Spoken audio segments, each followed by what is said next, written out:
Yeah, you didn't see that coming, did you? You know what else you didn't see coming? Is the fact that we have a special guest joining the typical trio that is the Thrash Racing team. AG, Yusuf, and myself will be joined by an incredible driver that rips pretty much anywhere he goes and represents the Front Street Drift Club coming from the East Coast of America. And that driver is Josh Deliz. And this guy rips.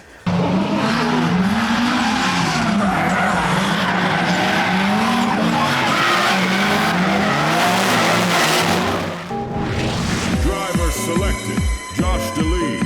Josh ended up buying a 180SX that he's been leaving here with us for just about a year now, and he's just been waiting for a time to come over to Japan to drive in Japan and pursue, furthering his driving and just progressing his skills even further in the sport. Now, as Josh's arrival date got closer and closer, the car started getting worked on, and then we had some suspension bits come in for him pretty much right when he got here, new differentials, some other stuff that more to Josh's liking, and finally a rebuilt SR20 by AG, yours truly, SR man. And I wonder what turbo we used. I wonder. TD06? TD06?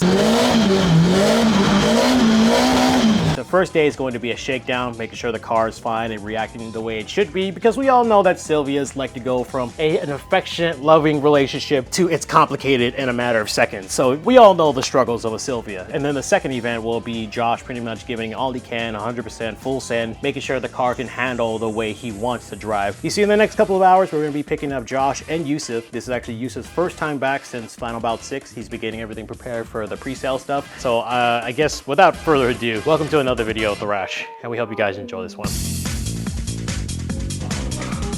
This is overwhelming. I feel like a Make-A-Wish Foundation kid right now, just getting all this stuff. You excited to drive, man? I'm nervous, honestly. I'm really nervous. When was the last time we drove? Here.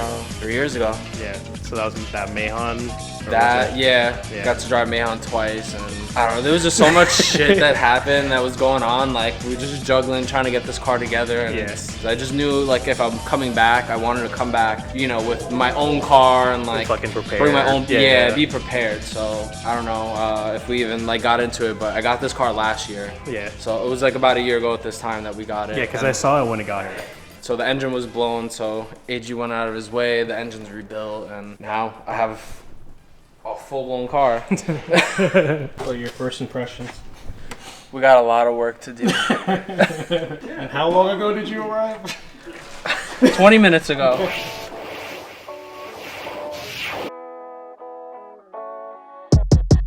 So around the time where EG was testing the car before Josh's arrival, it seems like the TD06 in the car was showing signs of being complicated. Almost dead. Oh, it's not good? Yes. Okay. I bought rebuilt TD06. Oh, okay, so we just changed the center? Oh, so now it's gonna be scary fast.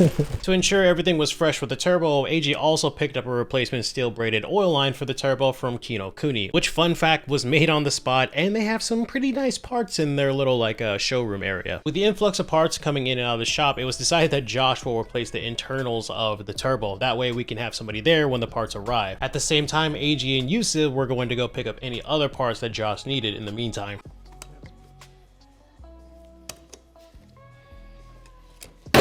Any other turbo would be 1, 2, 3, but this one's gonna fucking fight me to the death. I'm trying also not to get blasted in the face. Alright, this might be a two-person job. Yeah, don't use me for professional advice. I work like a Neanderthal.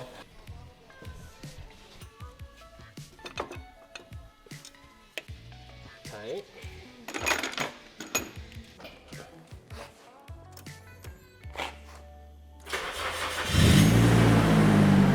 Fuck yeah.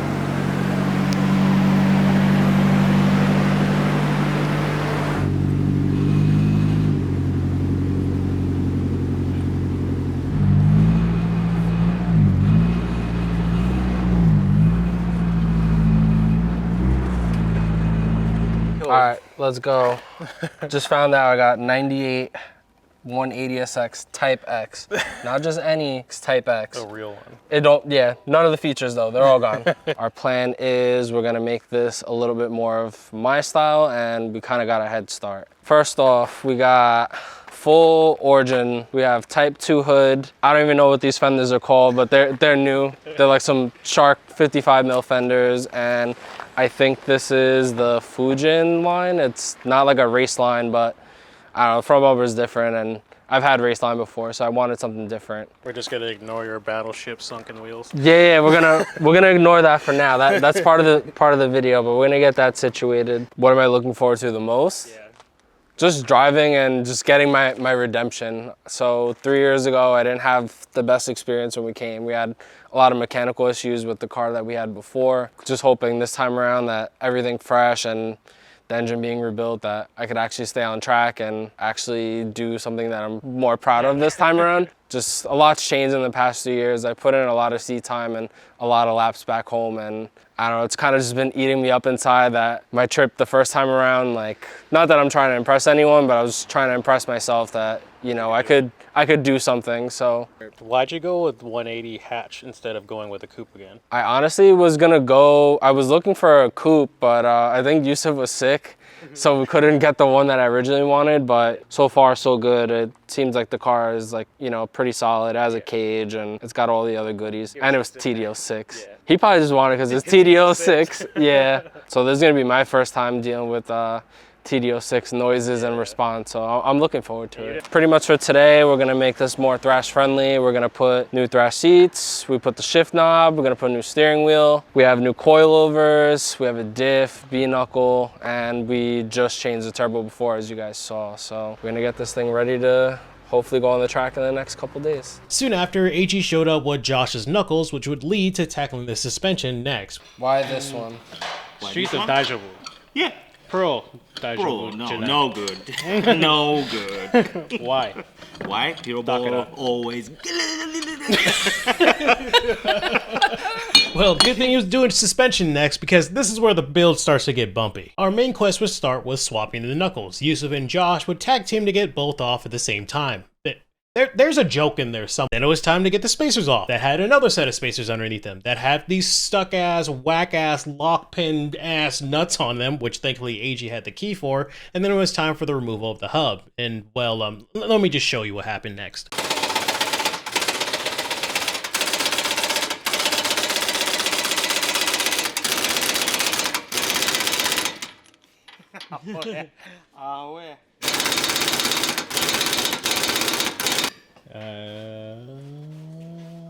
Nope.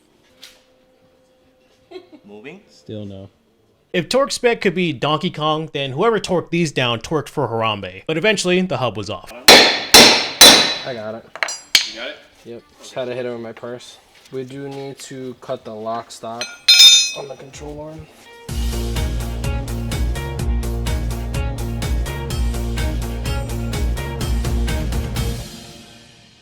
So you're probably wondering why it went from daytime to nighttime. Simply put, the car had what, S14 knuckles with S13 arms. Yeah.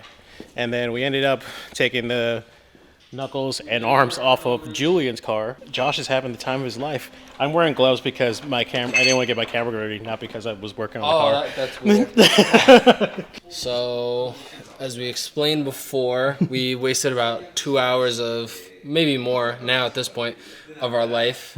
We have now S14 control arms, S14 P-knuckle, S14 hubs. I just put in the PBM inner tie rod and I centered the rack, so that's good. We had to clearance everything for the B-knuckle because we have this massive 60mm wheel spacer that's going to help us do some funky stuff, hopefully, at the track. Eyeball lining this, and then I'm going to figure out the fitment and get the ride height safe. Yeah. And then long night ahead. For us, 70 mil. Yep, 70 mil on each side if you want to mil. center your rack. If you don't want to watch the GK Tech video. Like I Again. did. Yeah. AG wants to tell us what happened today. I don't know. I don't understand English. I'm so sorry. The car is pretty much put together. They're working on the alignment. Now, AG brought out these OG tools. Apparently, they were made like 30 years ago, and they can only go about 5 degrees of camber. 5.5. 5.5. Weight is more outside. Yeah. So more positive. Yeah. Negative. There was still some tedious work to be done, like a manual alignment, ride height balancing, fluids, seat installation, and some engine bay cleanup from the previous owner. Originally, the plan was to hit Bihoku, but it was finna battle rain, and we already seen how that goes. So TKO would end up being the first track of choice, with Bihoku soon following up after that. Once we confirmed our destinations and kind of set our schedule in place, me and Josh had to sit down and had a chat about everything going on and why he's doing all of this in the first place. Your list of things got finished for the most part. What's the feeling like about being able to drive again in Japan tomorrow? Honestly, just thankful for the opportunity in the first place, from the first time and everything that happened, and even just up until now. Like, I'm very hard on myself when it comes to driving, not even in terms of like being serious or like taking something serious. It's just I take a lot of pride in what I do, and I give 110% when I do something. So the fact that I wasn't able to achieve that the first time around, or at least felt like that, I felt as if maybe like an opportunity was kind of taken from me, and I went back home, had this like redemption mindset in my head that like I need to come back, like I'm doing this on my terms, the way I want something set up the way I feel comfortable doing. And just everything that's happened within the past year I'm not a religious person, but I feel blessed to have, you know, support from Yusuf and AG and everything that they've gone above and beyond for me to do. How are you feeling about driving tomorrow? Nervous, honestly. I have an S15 back home. I've had the car for 6 years at this point, so right-hand drive, just driving on the street is one thing, like I'm comfortable, but anytime I've gotten into a right-hand drive car to drift, like just messing around, it still like kind of messes with you. Like your spatial awareness is very different, and if you make a mistake driving, you start panicking and reaching for things that aren't there. So it's something I'm definitely gonna need to overcome tomorrow, but other than that, I think the car is solid. We just took it for a test drive and it ripped, so it's kind of just up to me. Like, there's no other excuses at this point. I can't blame anyone for anything. It's kind of just on me to figure the car out and get situated with it. I think it's gonna be fine.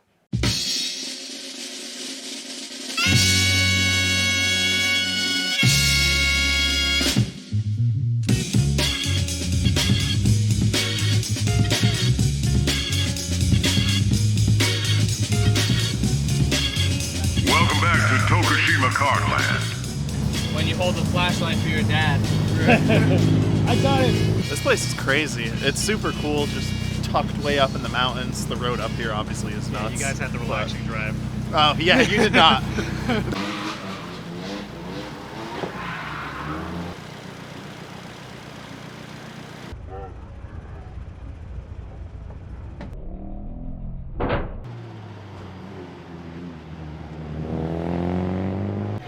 This is so sick. So sick. Your car sounds very good. Yusuf's car sounds amazing. Oh, yeah.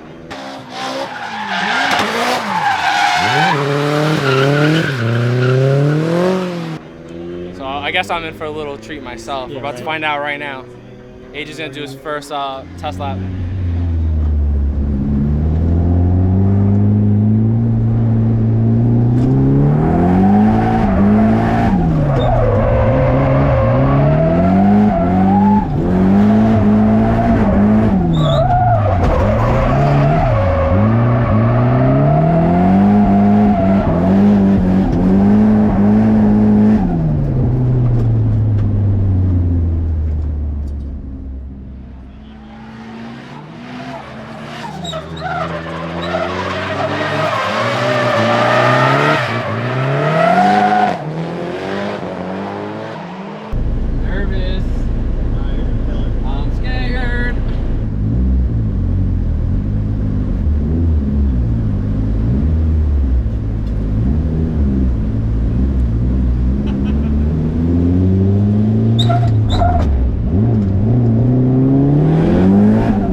laps. He's crushing it. He was all nervous. I was like, man, you know what you're doing.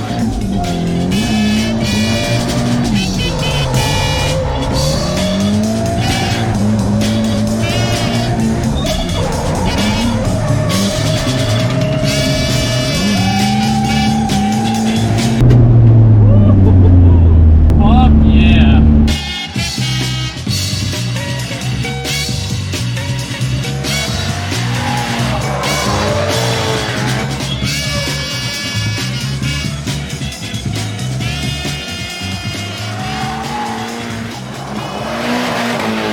So first impressions, I'm glad I set the car up just the way I did home.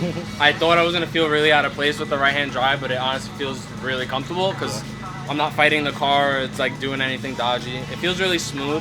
I'd like to add more grip into the car if I can and make it a little faster because I'm like using a little more clutch work to roll into it and I don't want to shock the fucking trans. Yeah. So I'm kind of like half clutching and then once I grip up, I'm like, all right, like I need a little more mile per hour to like kilometer to fucking come up this, but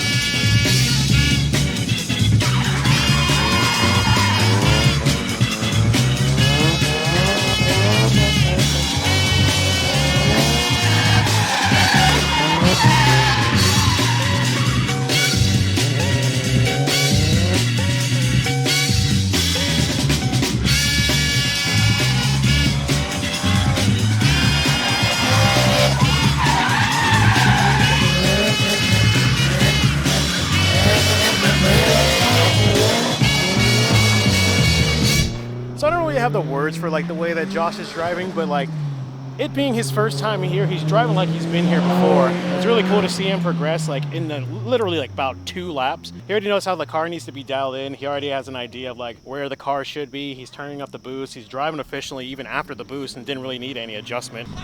What are you talking about? So yeah, Yusuf even is driving a little bit better today as well. But it seems this time around he seems a lot more comfortable coming down the long straightaway where I crashed somewhere over here. And he went down, he's just hitting it. He's just hitting it way harder than he has ever hit it before. But this is shaping up to be a really great opener to see how Josh's potential is going to expand through both events. So I'm all here for it. You guys know we love drifting here, and I'm assuming it's just going to be all the same. But let's watch Yusuf come around.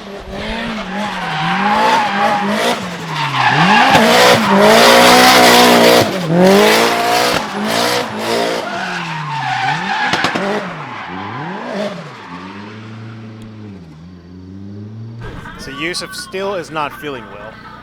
We should go check up on him. Dragon Ball, Yamcha, Shakedown no Toki. I feel like I've seen this somewhere before. Right?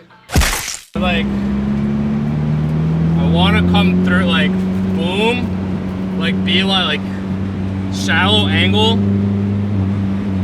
Get this clean, like as straight as possible. A little bit of angle through this. Ride this, come out, wall, arc. Basically arc this clean. And then go as wide as you can. Just, yeah, and then straight through this. That's pretty much the line I've always seen, so. The cool line at least, so.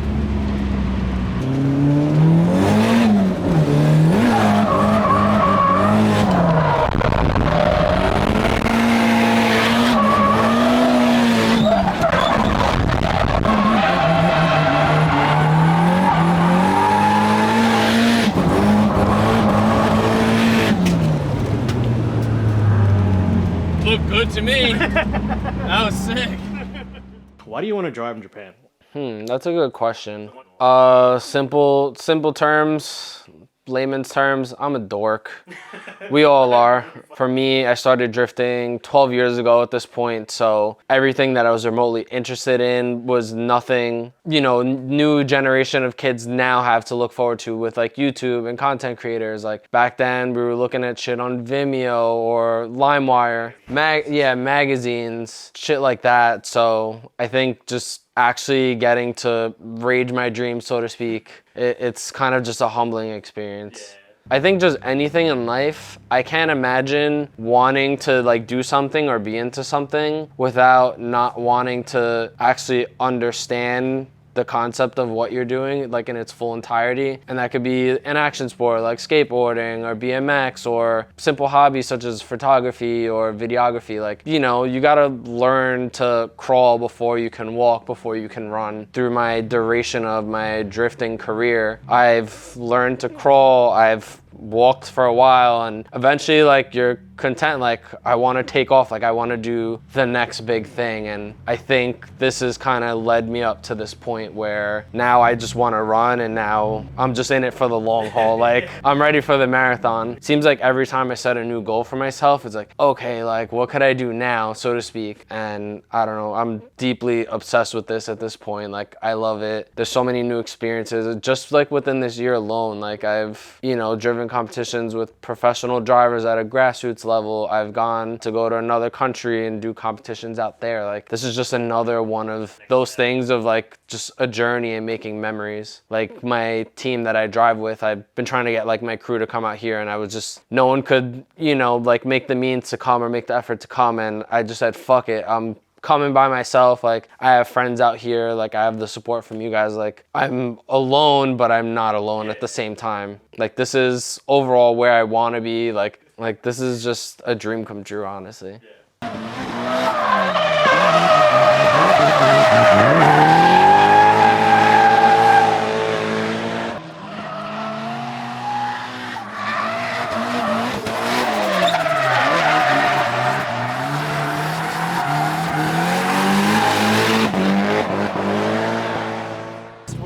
I for sure kept trying to grab for the FC handbrake. Yeah. So I was like, I took a few laps to think about right at the beginning. I'm like, okay, it's here, not over here. And towards the end, I was starting to figure it out a little bit better. But thank you so much. Oh my fucking God. Like I said earlier in the video, the first day was going to serve primarily as a test day, just to make sure everything was in working order and worked the way it should. Josh pretty much nailed everything he wanted to do on the first day out, driving the car, hitting the lines he wanted, and overall embracing his first clutch kicks at TKL. As the other group of cars began to leave, as there were occasional signs of rain, AG and Josh would end up hitting the track together every once in a while, which I only have pictures of because my battery was dying as I was walking back to the pits and when they started tandeming. Eventually, with just about 2 to 3 hours left on our track day, the rain finally showed itself during one of AG's last runs of the day. With about a 3-hour drive back to Osaka and all the boxes checked for our to-do list at TKL, we decided to leave early. The plan was to get back, eat, and sleep for once because we got a late notice that we needed to be at Meihan at 4 a.m. in the morning. With 2 down, AG from exhaustion and Yusuf being sick pretty much since he returned from the US, PJ and Josh led the way to an Italian restaurant where we actually had delicious pizza. And I would bring them to a bar I frequent called Subterra in Doultonbury for a chill exit of the night. That's really good. Campaign days. My hands are not even on the right fucking part. Okay, cool, yay, good. All right, good, yay, everybody drink, woo. And then our schedule would go something like wake up at 4, die. Meihan at 5, die. 15 seconds of chaos.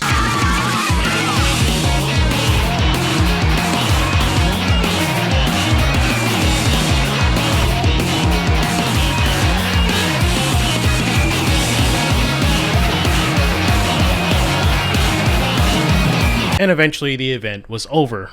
And then good night world. The following morning, we would finally break the chain of getting up early as fuck. We decided to sleep in, getting the cars at around 12:30 and leaving for the track around 1:30, knowing full well we would get there late with some time to drive. The Thrash S13 would be staying behind since Yusuf was invited to drive SR Heritage, a, you guessed it, SR20 car show and drift show-off. Taking its place was the supercharged GT86, which surprisingly AG nor Yusuf were planning to drive, but brought for Josh and yours truly to drive. With the cars loaded, it was time to check the last box of the drift vacation and have some fun with our last track day with Josh. Welcome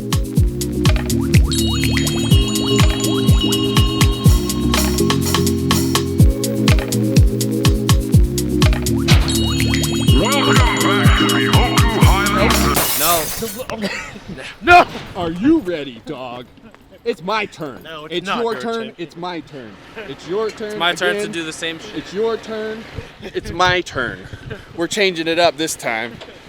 Yeah, so we got here with 2 hours to spare because we're tired from yesterday's Kansai All-Star event where I did absolutely nothing but gave a seat away. And now we need to unload the cars. And they need to go drifting for 2 hours straight without stopping because that's what we have to do. We're getting Josh all set up, getting ready to drive finally. We're driving the FRS Supercharged one today. But the thing is, like he said, I'm actually not going to be behind the camera variety of the time today because I'm driving the Supercharged car. We just thought it'd be a cool opportunity to bring out the FRS out. H has been wanting to drive the FRS lately as well. Josh is pretty much ready to run for the day. We got the track to ourselves essentially for about 2.5 hours, and we're pretty much just going to hot lap it until the track closes. It's going to be sick. Like, I'm really excited to be here. I'm able to kind of like hang back after a long day at Kansai All-Stars yesterday. So I guess without further ado, we're gonna get the cars off the fucking trailers and sections, and we're gonna get it started. All right, first time driving this fucking 180SX turd. I don't know what to expect on here or where to go. I just know there's an intro.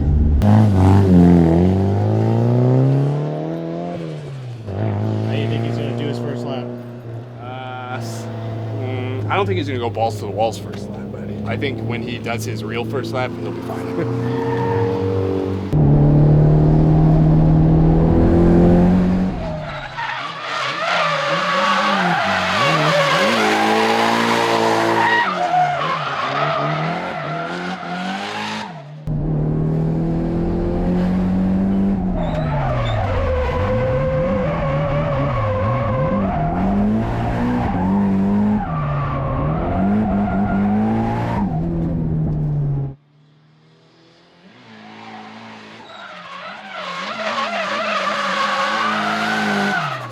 So as Mr. Front Street Man is still getting grips of the course, easy thing is to notice is that he's initiating kind of late. It's still like, of course, his first few laps, so nobody's gonna blame him. People usually start to clutch kick at the mirror, and then they initiate. You can kind of see where the dark lines get towards the outside. That's where they start coming in and setting up for this long turn right here. I think he's still just trying to get in the groove and trying to figure that out because it is a hard commitment if you want to do it right.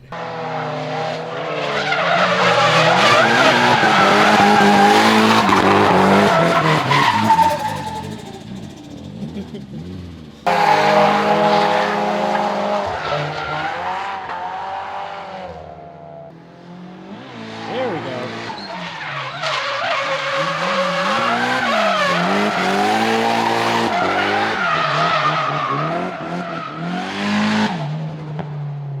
All right, I think this one or the next one is going to be the one.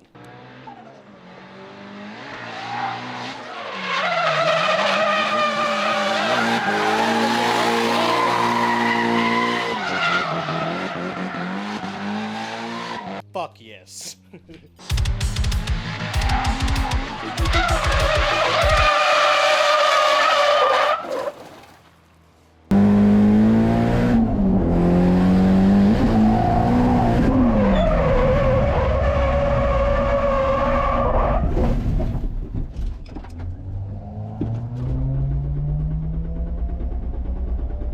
It started breaking up. I heard it. Like it started getting slow, and then once I threw it, it just turned off. Smell hella fuel. Why so many fuel smell? I don't know.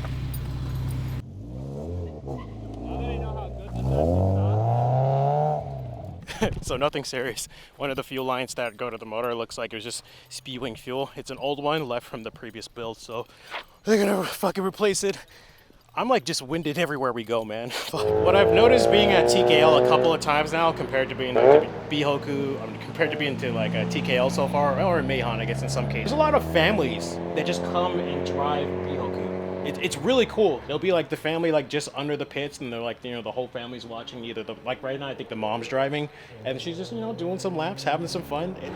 Definitely first impression, trying to respect the track. It's really intimidating. Yeah, it goes from maybe, you know, like 3 car lengths wide to 5 car lengths wide, but where you see all like the asphalt, like all the tire mark getting deeper toward that wall where Komatsu went up. Insert your last video.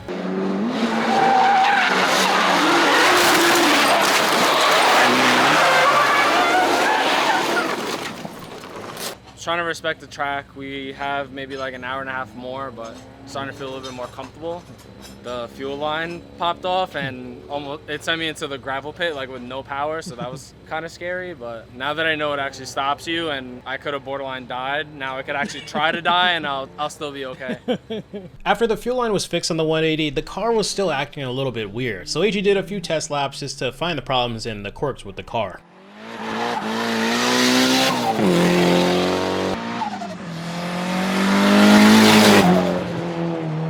As AG went out for his test laps, I was told, give me the camera and go out and drive, as time was running out while I was recording Josh. Unlike Josh, I'm not a crazy man and stayed away from the main entry and focused mainly on the infield just to get comfortable driving the car.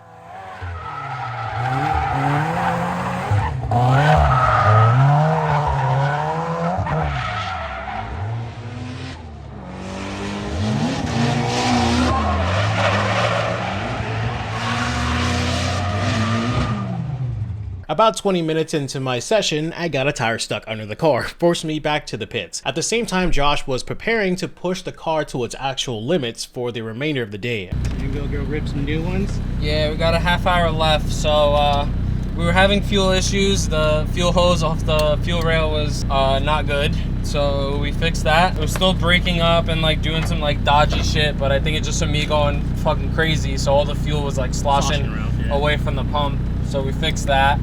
Then I decided maybe I can raise the boost, and I don't know, hopefully it'll help me pick up a little bit more speed, and I don't need to keep so much to keep it going. So we got about a half hour left. Car's at 1 bar. I lowered the air, so I feel a little bit safer. Now you're about to throw? Yeah, I'm gonna throw it. All right.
After Josh's last backy of the day, it was time to clean the track and make our way back to Osaka. See ya, back to America.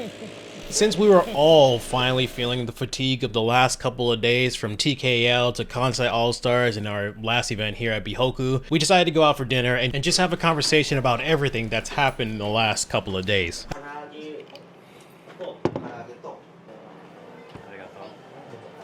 So you're not there. He's not there. He's a floating camera. He's a floating camera. First TKL review. Sick. Yeah. Easy to get comfortable. Scenic. Don't really know what much else to say about it. What about the course layout? It's smooth. I just wish I had, I don't know, I feel like if you have a few people that you could like get down with and tandem, get a bunch of runs, it's a little bit more stimulating. But other than that, I mean, it was a perfect way to break the car in. And then you ran Bihoku today.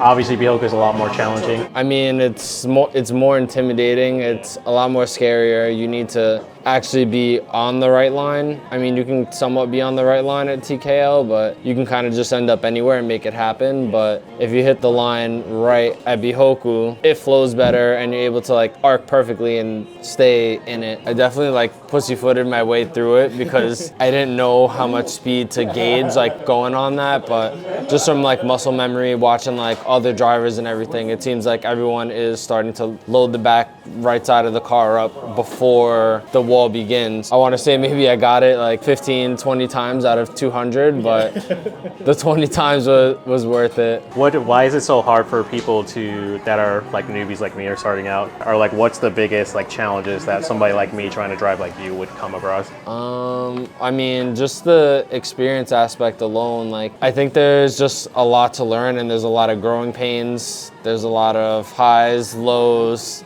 woes, crashes, money spent.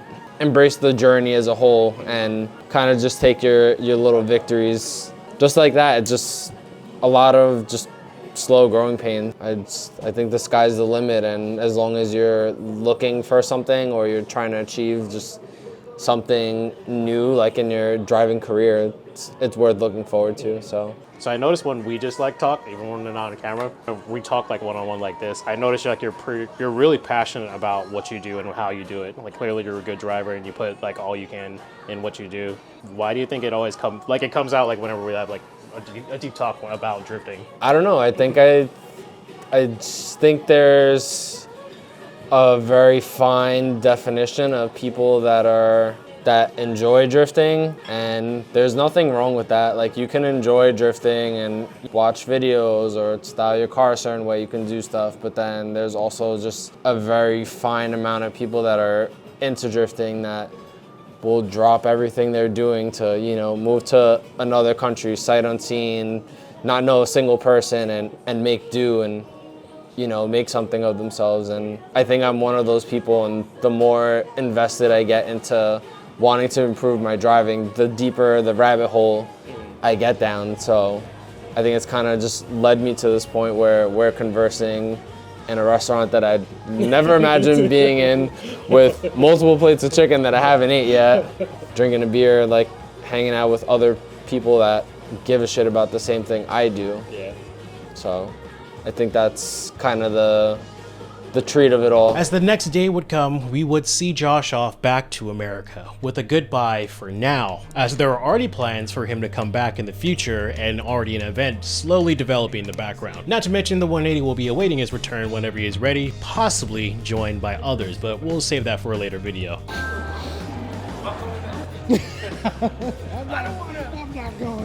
This was probably one of the craziest times here at Thrash, as within a couple of days, the car was finalized, we went to a spectator event, and went to 2 track days within about 4 to 5 days, with SR Heritage planned for that following weekend for Yusuf to drive. With that said, this will mark the end of the video. As usual, thank you guys for watching, and we will see you in the